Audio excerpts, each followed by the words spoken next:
हामी चाहिँ अहिले शिवको चौडा पुगिरहेछौँ। केटोले चाहिँ गर्मी भयो भनेर लुगा चेन्ज गरिरहेछ। हाम्रो यात्रा चाहिँ यो नयाँ काटेको रोडमै गइरहेछौँ। बिहानको हामी लगभग कति बजीतिर आयौँ? बिहानको 7 बजीतिर घरबाट निक्ले हो। अहिले 9:15 गएको छ। अहिले चाहिँ हामी ठ्याक्कै शिवको चौडको माथिपट्टि रोडमै हिँडिरहेछौँ।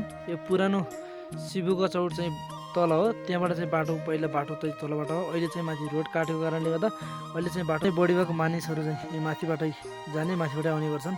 रलिङ जाँदाखेरि पनि यही बाटोबाट जान्छन्। एकदम सहज र सरल भइरहेको छ सबै मानिसहरूलाई। यो ठाउँको नाम के अरे?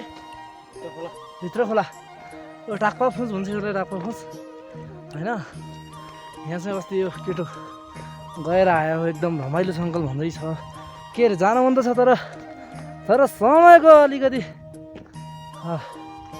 अभाव भएको कारणले हामी जान सकेका छैनौँ। हाम्रो यात्रा भनेको त्यो डाँडामा हो। त्यो डाँडामा पुगेर अहिले फेरि हामी यतातिर देखाउँछौँ। यो बाटोमा चाहिँ पानी आइरहेको रहेछ। अस्तितिर चाहिँ पानी देखिरहेको थिएन, आजकल चाहिँ पानी आएको छ। यो चाहिँ माथि सिमको पानी होला। बाटोमा पानी देखेँ, तिर्खानी एकदम लागेको थियो। मैले पानी खान गएँ त पानी एकदमै चिसो, एकदमै मिठो लाग्यो। त्यसैले मैले पानी टन्न खाएँ। त्यसपछि म फेरि यता रिटर्न भएँ। हुम्लाको चुली नाखाइमा फुटी के गर्नु मायाले।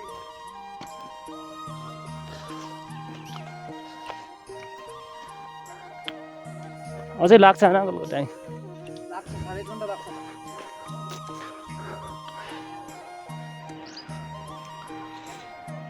सिमकोट गाउँपालिका कर्णाली प्रदेश स्थानीय पूर्वाधार सहयोग कार्यक्रम आयोजना सूचिका पार्टीको छ। यहाँबाट बिचारा केटो थाकेर चाहिँ बसिरहेछ। थकै लागेको छ। ब्याग कतिको गरु छ त? 15-20 केजी हो। मेरो ब्यागभन्दा त गरु छैन है तेरो? हो। कति टाइम लाग्यो यहाँबाट उता खोला पुग्नुलाई? 10-15 मिनट लाग्छ होला। 10-15 मिनट लाग्छ होइन? जाम त बिस्तारै है गएन। यो पनि रोड हो। यो रोड चाहिँ तल कुम्री गाउँ जाने रोड हो, तल्लो रोड। माथिल्लो चाहिँ सिमकोटबाट रलिङ जाने रोड। अनि सिमकोट हुँदै बुराउँसिया हुँदै बरगाउँ हुँदै तोर्पा हुँदै उटी हुँदै लिमटाङ हुँदै रलिङको यात्रा गर्ने रोड यही हो होइन। यो यात्रामा रमाइला पलहरू होइन, कस्तो हुन्छ के हुन्छ बुझ्दै जान्छु।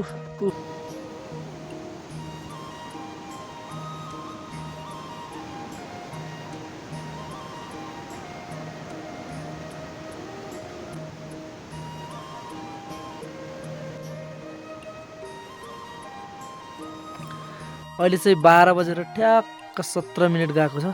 अहिले चाहिँ हामी माथि तोक्रा डाँडाभन्दा माथि पुगिरहेछौँ। भोक पनि एकदमै लागिरहेछ। बिहान 7 बजे आयौँ, तर यहाँ 12:17 यो ठाउँमा पुगेछौँ। थकान पनि एकदमै भइरहेको छ, दुःख पनि भइरहेको छ। बिहान खाना नखाएर आयौँ। अब मलाई त झनै भोक लागेको छ। अब उसलाई केटालाई पनि भोक लागेको छ भनेर अङ्कल म हिँड्न सक्दिनँ भनेर मलाई भनिरहेको थियो। तर केही छैन, एक पोको चाउचाउले हामी तलै बाँडेर खाइसक्यौँ। अब यहाँभन्दा माथि जसोतसो गरेर जान कोसिस गर्नेछौँ। हामीहरू आएको ठाउँ चाहिँ तल त्यो ठुलो गाउँ हो। यो गाउँ हो हामी आएको गाउँ चाहिँ। अलि त्यो गाउँबाट आएको हो।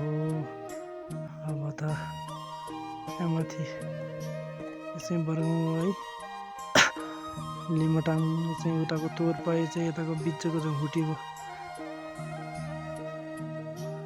ओ माइ गड, जाम अब जाम अगाडि बढौँ।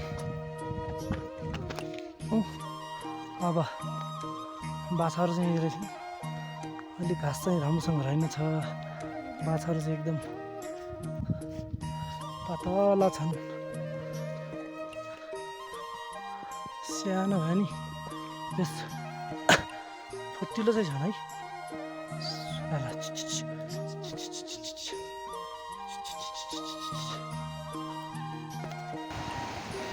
पानी खोला पुग्नु अब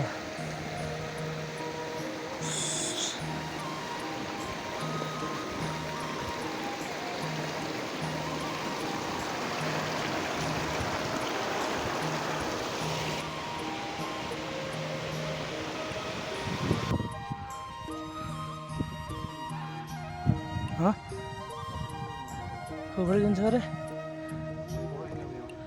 हात गोडो टक्कै साइड पुग्नु रिचैमा एक साइड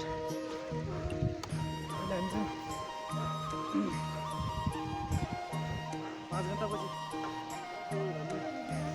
चौरमा पुगिसकेपछि त्यहाँ हेरेको त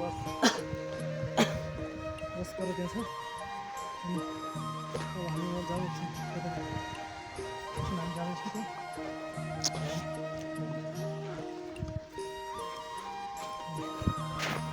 लगभग 5 घन्टाको अन्तरालपछि हामी रेलिङको खर्क पुग्यौँ।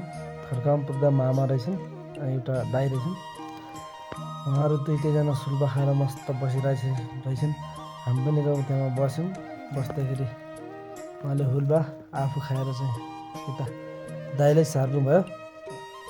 दाइले पनि सुल्बा खानुभयो। त्यसपछि हामीले खानासाना खायौँ। त्यसपछि बाहिर निस्क्यौँ। बाहिरको वातावरण हेर्यौँ त एकदमै सुन्दर देख्यौँ। त्यसपछि हामी माथि खरक चाहिँ तल रह्यो। हामी चाहिँ माथि आयौँ। माथि आउँदाखेरि मैले एकछिन भिडियो बनाऊ भनेर भिडियो बनाइहालेँ।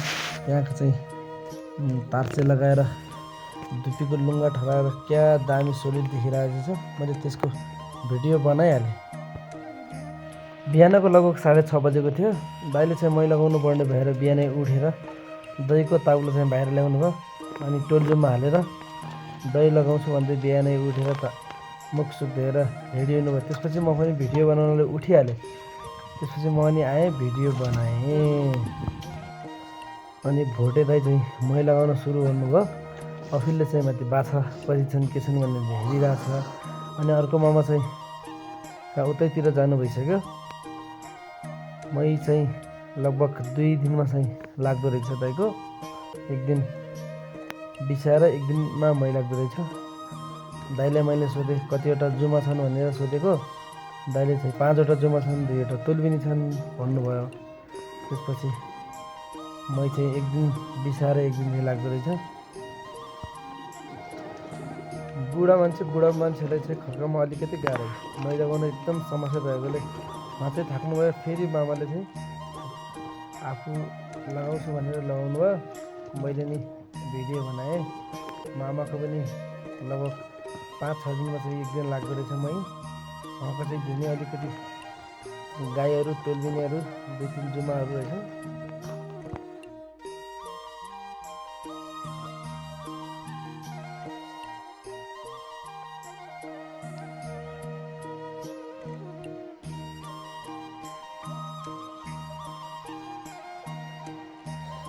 म माथि डाँडा गएको त डाँडाबाट तलको भ्यू एकदमै ब्युटिफुल देखेँ। त्यसैले त्यहाँको पनि भिडियो बनाएँ।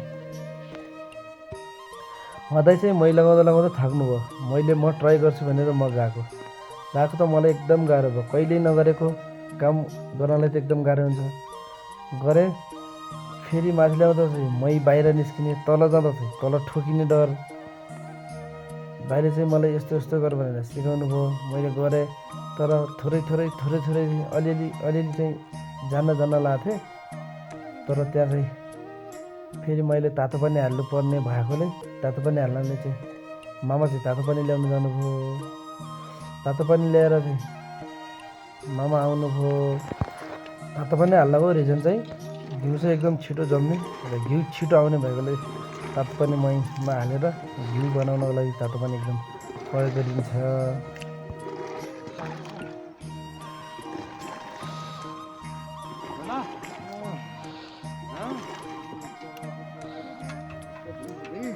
दुई घन्टाको अर्थक सफलतापछि घिउ निस्कियो।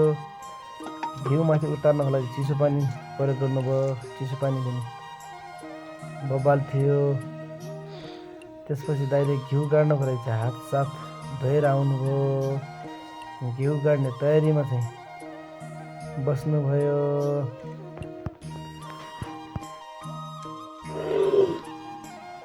फाइनल्ली दाइले घिउ काट्नको लागि तयार रेडी हुनुभयो। उहाँ चाहिँ 5वटा जुमा 2 तोलिदिने, एक दिन बिसार एक दिन मैला हुने लगाएर चाहिँ उहाँको चाहिँ लगभग एक दिन मैला गएको घिउ चाहिँ 1.5 केजी आउँदो रहेछ। हाम्रोतिर चाहिँ बिसौलो बढी भन्छन् स्थानीय भाषामा, यो चाहिँ 1 केजीभन्दा बढी आउँदो रहेछ। हिउँ चाहिँ मस्तले 2चोटि 3चोटि गरेर निकाल्नु। घिउ चाहिँ एकदम बबाल थियो, बबाल। यदि तपाईँहरू घिउ लग्न चाहनुहुन्छ भने हामीसँग कन्ट्याक्ट गर्नुहोस्, हामी दाइसँग कन्ट्याक्ट गर्छौँ। आजकलको घिउ चाहिँ एकदम ताजा स्वच्छ, मानिसलाई पौष्टिक, बच्चाहरूले पनि पौष्टिक लाग्ने हो।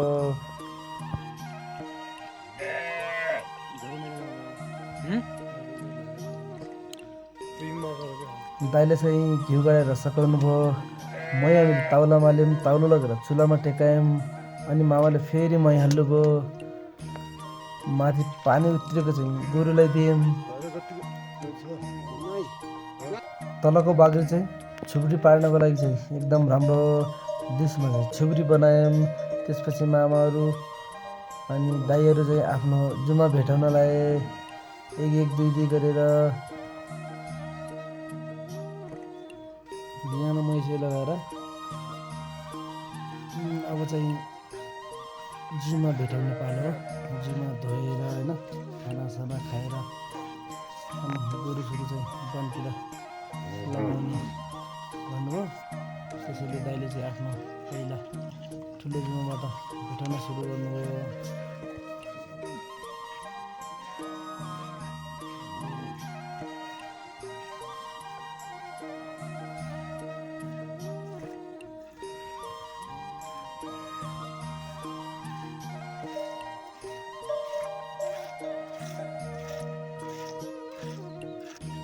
त्यसपछि दाइले अर्को आफ्नो माले जुमालाई भेटाउनु भयो। त्यस्तै भेटाउन आफ्नो 5वटा जुमा र 2वटा तोलिदिने 7 भेटाउनु भयो। र 2वटा जुमाको चाहिँ बाछा अस्ति मरिसकेका रहेछन्। 5वटाको चाहिँ बाछा मात्रै रहेछन्। अझै मामाले उतापट्टि भेटाउनु भएको थियो, मैले चाहिँ उहाँ जान चाहिँ सकिनँ।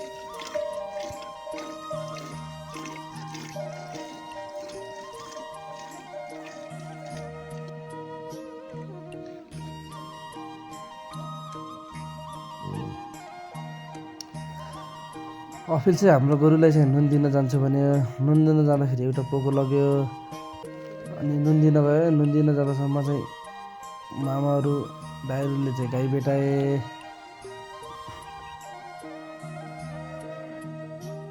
गोरु जुममा भेटाइसकेपछि मामाले चाहिँ हामीले गोरु लगाउन जाऊ भन्नुभयो। आफू चाहिँ बाछा लगाउन चाहिँ उता डाँडा जानुभयो। हामी चाहिँ गोरु लगाउन गयौँ। म र अफिल गोरु लगाउन जाँदा माथि वनतिर लग्यौँ।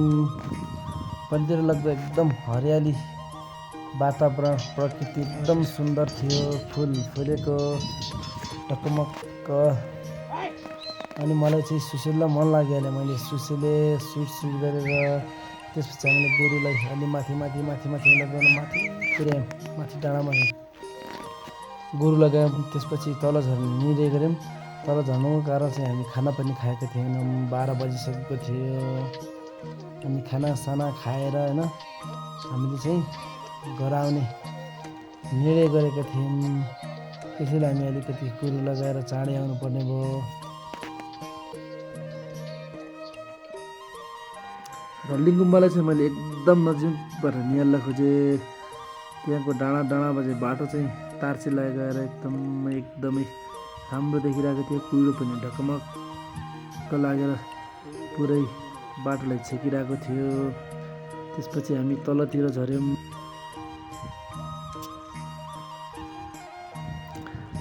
अनि अस्तिर पुगेर खानासाना खायौँ। अनि बोतलमा मही अनि घिउ झोलामा प्याक गरेर हामी चाहिँ अनि घर जानुपर्छ भनेर आफ्नो बाटोतिर लाग्यौँ। बाटोमा लाग्दा चाहिँ अफिलले चाहिँ एकादशी बजारमा अफिलले चाहिँ धुप गर्नको लागि धुपी लग्नुपर्छ अङ्कल भनेर अफिलले चाहिँ धुपी बाज्न थाल्यो। अफिलले चाहिँ धुप भाँच्दा भाँच्दा मलाई पनि मन लाग्यो। मैले पनि भनिहालेँ केटा मलाई पनि धुपी भाँचिहाल, म पनि लग्छु, एकदम सुगन्ध बास्ना सुन्ने मेरो पनि विचार हो भने उसले नि मेरो लागि धुप भाँच्यो।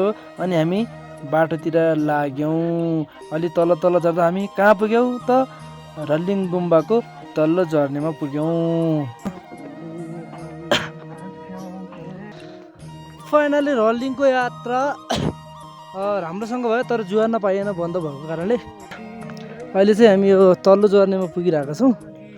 यहाँ चाहिँ एकदम ब्युटिफुल भ्युज देखिरहेछौँ। यहाँ चाहिँ मानिसहरू बिसाउने विश्राम गर्ने ठाउँ है, यस्तो लेखेको छ। ल के हो अब यो चाहिँ बौद्ध धर्मको लिपि हो होइन? लिपि हामीलाई खासै थाहा छैन यसको।